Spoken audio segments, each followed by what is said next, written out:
जब तुम कहते हो कि इमोशन पर काबू पाना है, वहीं से एक छोटी सी भूल शुरू हो जाती है, क्योंकि जिसे तुम काबू करना चाहते हो वह तुम्हारा दुश्मन नहीं है, भावना कोई शत्रु नहीं, वह तो तुम्हारे भीतर उठती एक लहर है।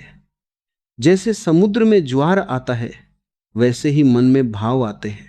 इंसान भावनाओं से भागता है, इसीलिए उनका गुलाम बन जाता है, और जो उन्हें समझ लेता है वह उनसे ऊपर उठ जाता है। तुम जब गुस्से को दबाते हो, वह खत्म नहीं होता, वह भीतर जाकर और गहरा हो जाता है। जैसे आग को राख के नीचे छिपा दो, वह बुझती नहीं, सही समय पर फिर भड़कती है।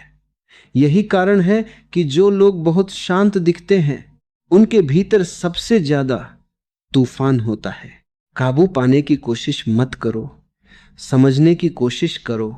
जब तुम्हारे भीतर कोई भावना उठे, गुस्सा, दुख, जलन या प्रेम, तो तुरंत उसे बदलने मत दौड़ो, बस रुक जाओ और उसे देखो, बिना जजमेंट के, बिना यह कहे कि यह सही है या गलत। केवल एक साक्षी बनकर देखो। धीरे धीरे एक चमत्कार होता है। तुम महसूस करोगे कि तुम भावना नहीं हो, तुम वह हो जो भावना को देख रहा है।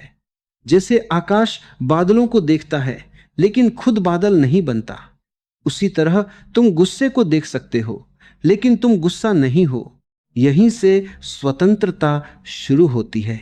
जितना तुम देखने लगते हो, उतना ही भावनाएं अपना असर खोने लगती हैं। वे आती हैं और चली जाती हैं जैसे हवा का झोंका। तुम उनके बीच में स्थिर हो जाते हो, लेकिन याद रखना, यह कोई तकनीक नहीं है, यह एक जागरूकता है। इसे अभ्यास नहीं, अनुभव बनाना होगा। जब अगली बार तुम गुस्से में हो या दुख में डूबे हो, तो खुद से लड़ना मत, बस एक कदम पीछे हट जाना और देखना कि यह सब तुम्हारे भीतर घट रहा है, लेकिन तुम उससे बड़े हो। और जिस दिन तुमने यह देख लिया, उस दिन काबू अपने आप हो जाएगा, बिना किसी प्रयास के। तुम देखोगे कि धीरे धीरे तुम्हारे भीतर एक दूरी बनने लगती है।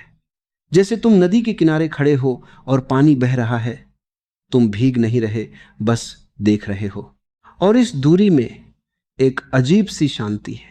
यही शांति तुम्हारा असली स्वरूप है। फिर एक दिन ऐसा आता है जब तुम्हें एहसास होता है कि भावनाएं तुम्हारे मालिक नहीं हैं, वे तो मेहमान हैं। वे आती हैं, तुम्हारे दरवाजे पर दस्तक देती हैं, और अगर तुम उन्हें पकड़ते नहीं तो वे खुद ही लौट जाती हैं। लेकिन तुम उन्हें पकड़ लेते हो, उनसे पहचान बना लेते हो, और फिर कहते हो, मैं दुखी हूं, मैं क्रोधित हूं। असल में तुम कुछ भी नहीं हो, तुम केवल एक साक्षी हो, और साक्षी को कोई हिला नहीं सकता। जब यह समझ गहरी हो जाती है, तब जीवन बदलने लगता है। अब गुस्सा भी आता है लेकिन तुम्हें जला नहीं पाता, दुख भी आता है लेकिन तुम्हें डुबो नहीं पाता। तुम सबके बीच में होकर भी सबसे अलग हो जाते हो, और यही है असली स्वतंत्रता, जहां भावनाएं हैं लेकिन उनका कोई बंधन नहीं।